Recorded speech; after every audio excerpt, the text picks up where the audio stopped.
¿Te has visualizado a 5 años? Algunos tal vez dirían, sí, claro, tengo planes a 5 años. Graduarme, tener un ascenso profesional, obtener mi jubilación de retiro, viajar por el mundo, conocer a mis nietos, casarme. Otros tal vez no responderían porque no tienen metas específicas, solo viven en el día a día. Ahora bien, la otra pregunta que debemos hacernos si tenemos un plan, un deseo, a 5 años es, ¿cuál sería el plan para llegar a que este deseo suceda en 5 años? Estas preguntas nos muestran que necesitamos tener claridad a dónde queremos llegar. A esto se le conoce como la visión, futuro. Para cumplir la visión hay que tener una estrategia, unos pasos claros, un plan. A esto se le llama misión, presente. Si estos dos elementos están claros, se hace más fácil transitar por la vida. Nuestro Señor nos modela que Él tiene estos dos elementos claros para la iglesia, tanto la visión como la misión. Leamos Hechos 1, 4 al 8. Y reuniéndolos, hablando acerca de los apóstoles, les mandó que no salieran de Jerusalén, sino que esperaran la promesa del Padre, la cual les dijo, oíste de mí, pues Juan bautizó con agua, pero vosotros seréis bautizados con el Espíritu Santo dentro de pocos días. Entonces los que estaban reunidos le preguntaban diciendo, Señor, ¿restaurarás en este tiempo el reino a Israel? Y él les dijo, no os corresponde a vosotros saber los tiempos, ni las épocas que el Padre ha fijado con su propia autoridad, pero recibiréis poder cuando el Espíritu Santo venga sobre vosotros, y me seréis testigos en Jerusalén, en toda Judea y Samaria y hasta los confines de la tierra. La visión de Dios para la iglesia, según Hechos 1:8, es que lleguemos a ser sus testigos. ¿Hasta dónde? Hasta los confines de la tierra. Una visión sin fronteras, sin barreras culturales, global. Aunque vemos que la iglesia en el primer siglo se extendió, se movilizó por gran parte del mundo, no llegó hasta lo último de la tierra. Y es precisamente ahí donde nosotros, la iglesia del siglo XXI, entramos en escena y las palabras de Hechos 1:8 toman gran importancia para nuestros días. Algo que es necesario tener en cuenta es que a los discípulos que se les dio la visión de Dios de llegar hasta los confines de la tierra, tuvieron una ruta, un plan, donde el primer paso fue ¿cuál? Esperar. Verso 4 dice, y reuniéndolos les mandó que no salieran de Jerusalén, sino que ¿qué? Esperaran la promesa del Padre, la cual les dijo, oíste de mí, pues Juan bautizó con agua, pero vosotros seréis bautizados con el Espíritu Santo dentro de pocos días. Los apóstoles no podían iniciar cuando ellos quisieran, sino que debían esperar a ser equipados, ser bautizados con el poder del Espíritu Santo, para después poder seguir los pasos indicados por Jesús de ser testigos en Jerusalén, Judea, Samaria y los confines de la tierra. Esto nos lleva a reflexionar en dos aspectos que tenemos que tener presentes quienes decidimos caminar con Jesús y obedecerlo. Esperar al Espíritu Santo para ser testigos. Ese es el ser. E ir a Jerusalén, Judea, Samaria y los confines de la tierra, ese es el hacer. Tenemos que tener claro, es como una moneda. Las dos caras son importantes, el ser y el hacer. Empecemos con el ser. Esperar al Espíritu Santo para ser testigos. Usted se preguntará, ¿por qué se requería que los discípulos esperaran al Espíritu Santo si los discípulos ya habían caminado con Jesús? La respuesta es porque ellos tenían gran información acerca de Jesús. Y tal vez nos suceda en algún momento a nosotros, ¿no? Conocemos las historias de Jesús, conocemos los diferentes momentos de la intervención de Dios en la historia del mundo. Pero tal vez hay algo que nos hace falta, y es la convicción. En los discípulos esto se evidenció cuando abandonaron y negaron a Jesucristo en el momento de su arresto. Aún después de verlo resucitado, no tenían claridad de cuál era el paso que seguía. Y por eso tenían preguntas como la que vemos en el verso 6. Señor, ¿restaurarás en este tiempo el reino de Israel? La visión de ellos era local, Israel. No tenían claro que el plan de Dios era para la humanidad. Por eso necesitaban el poder del Espíritu Santo, algo que les hiciera clic en sus mentes, que les llevara a la convicción. Jesús le dijo a sus discípulos respecto a la promesa del Espíritu Santo lo siguiente, Juan 16, 7 al 8, dice esto: en realidad es mejor para ustedes, dice Jesús a sus discípulos, que me vaya, porque si no me fuera, el abogado defensor no vendría. En cambio, si me voy, entonces se lo enviaría a ustedes.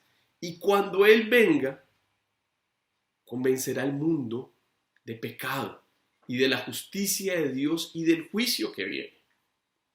El bautismo del Espíritu Santo en Pentecostés fue el que trajo el convencimiento pleno a los discípulos, y es el mismo Espíritu Santo que sigue haciéndolo hoy, porque el problema de Israel y del mundo es el pecado, que conlleva el juicio de Dios.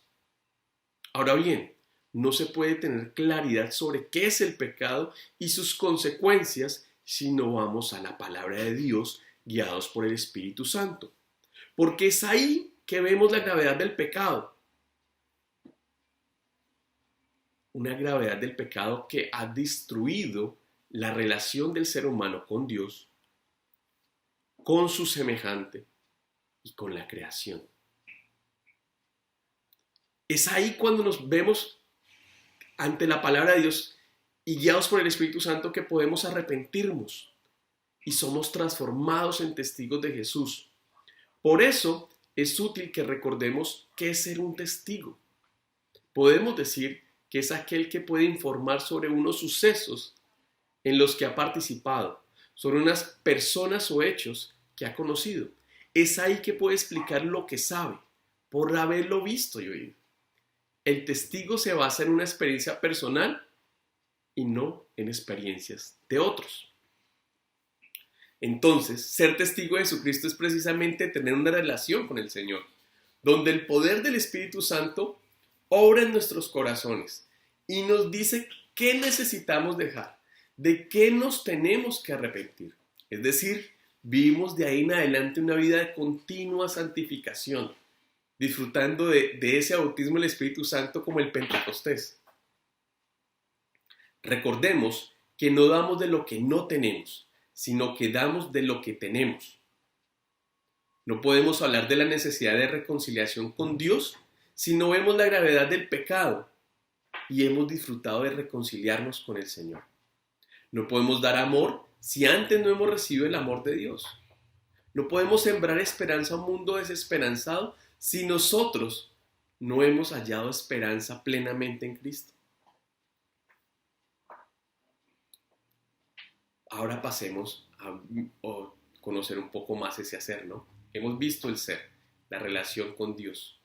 Ahora el hacer. El hacer para los discípulos, y se les dio unos pasos, ¿no? Ir a Jerusalén, Judea, Samaria y los confines de la tierra. Las palabras de Jesús a los discípulos en Hechos 1, del 4 al 8 son también para nosotros y nos vinculan con la misión de una iglesia universal en movimiento, que no se detiene, que no retrocede, porque comprende que su tarea es colectiva en dependencia del poder del Espíritu Santo, quien es el que le acompaña, el que lo sostiene y la dirige para hacer la iglesia presente en medio de un mundo en caos. Además, el poder del Espíritu Santo es quien hace posible que seres humanos limitados, imperfectos, vayamos en un peregrinaje misionero individual y colectivo a la vez, por todos los confines de la tierra. Sabemos que la misión partió desde allá a lo pequeño, ¿no? Jerusalén, donde los discípulos se encontraban. Y es precisamente esto que nos recuerda que partimos a ser testigos no en un aeropuerto, cruzando fronteras geográficas y culturales, sino que es allí donde nos encontramos, en nuestra cotidianidad, en nuestro contexto social, en la familia, en el trabajo y en el vecindario. Debemos entrar en la situación de los demás, saltar la frontera de la indiferencia, tal vez iniciando con la reconciliación con algún familiar, iniciando con un saludo al vecino, invitando a mi compañero de trabajo a un café, con el anhelo de tejer buenas relaciones. Es ahí en medio de lo cotidiano donde nos ganamos el derecho a que otros escuchen atentamente el plan del Señor para la humanidad. No podemos decir que somos testigos de Jesús si saltamos, si omitimos al que está a nuestro lado, nuestro prójimo, el que irremediablemente va rumbo a la muerte eterna si no se arrepiente, si no reconoce su necesidad de reconciliarse con el Señor. Aquel que vive en medio de crear ídolos buscando llenar el profundo vacío de una vida sin esperanza.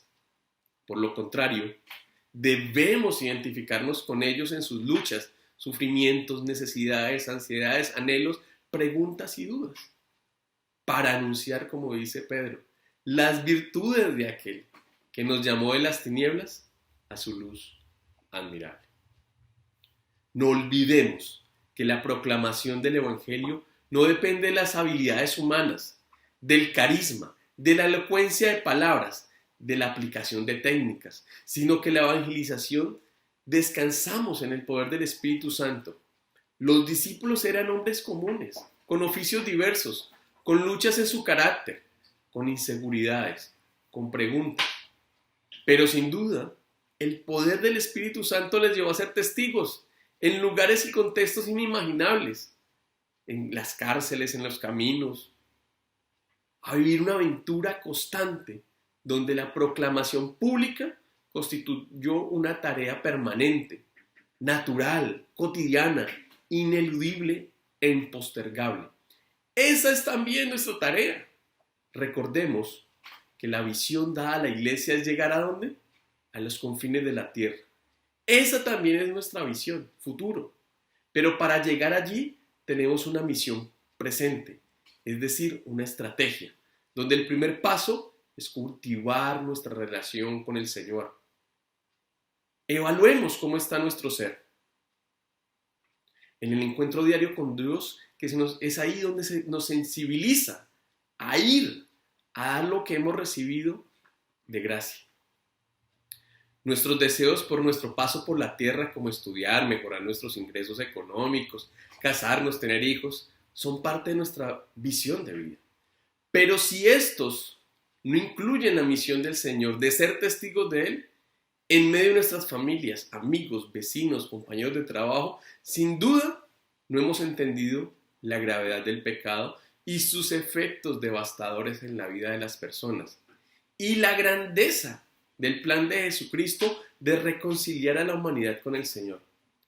Por lo tanto, evangelizar no solo se trata de un plan de la iglesia o un programa o evento más, sino que evangelizar es el resultado natural de crecer en nuestra relación con el Señor, y esto es responsabilidad de cada uno de nosotros.